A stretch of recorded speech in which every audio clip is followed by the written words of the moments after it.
In today's video, I'm going to teach you how to add an upload button in Wix. Whether you're building a portfolio site, running an online business, or just looking to collect files from your users, adding an upload button can be an incredibly useful feature. It allows visitors to easily send you documents, images, or other files directly through your website. The best part, Wix makes it simple to set up. By the end of this tutorial, you'll know exactly how to configure and customize this feature to meet your specific needs. So let's dive right in and get started. First things first, you'll want to log into your Wix account.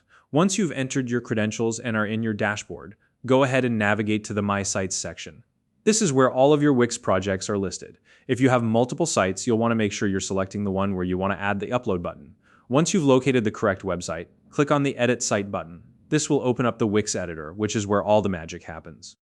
Now that you're in the editor, direct your attention to the menu on the left-hand side of the screen. This is your primary toolbox for adding and customizing elements on your site. Look for and click on the plus icon.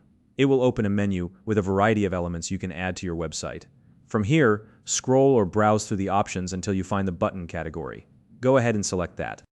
Within the button category, you'll notice that there are numerous options to choose from, but for this tutorial, you're going to focus on the Upload Buttons option. Click on it, and Wix will present you with a range of upload button templates. Take some time to browse through the designs and pick one that fits the overall aesthetic of your website. Whether you're going for something minimalistic or bold, there's something for everyone. Once you've added your upload button to your site, it's time to fine-tune its settings. Click on the button you've just placed and then select the Settings option that appears. This is where you'll configure all the important details to make sure the upload button works exactly how you want it to. Let's start with file types. Click on Supported File Type and you'll see a list of options like images, documents, and more. Select the types of files your users will be allowed to upload.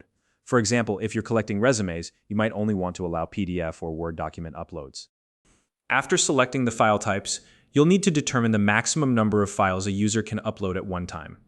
Adjust this by using the Max Number of Files setting. This is helpful if you want to limit uploads to a manageable number, say 1 or 2 files per submission, or if you want to allow bulk uploads. Next, give your upload field a clear and intuitive name. You can do this by editing the field title section. This step is important because it provides guidance to your users. For instance, you could name it Upload Your Resume or Submit Your Project Files. Don't forget to customize the button text to make it more engaging. Instead of leaving it as the default text, consider something inviting and instructional, like Upload Your Files Here or click to send us your documents. Small tweaks like this can make a big difference in user experience. Finally, if you want to require users to upload a file before they proceed, simply enable the Required option. This ensures that the upload button is a mandatory field, which can be particularly useful for forms or applications where file submission is a critical step. And that's it. Once you've completed all these steps, your upload button is ready to go. Be sure to preview your site to see how it looks and functions, and make any final adjustments if necessary. When you're satisfied, hit that Publish button to make your changes live. If you found this video helpful, please like and subscribe.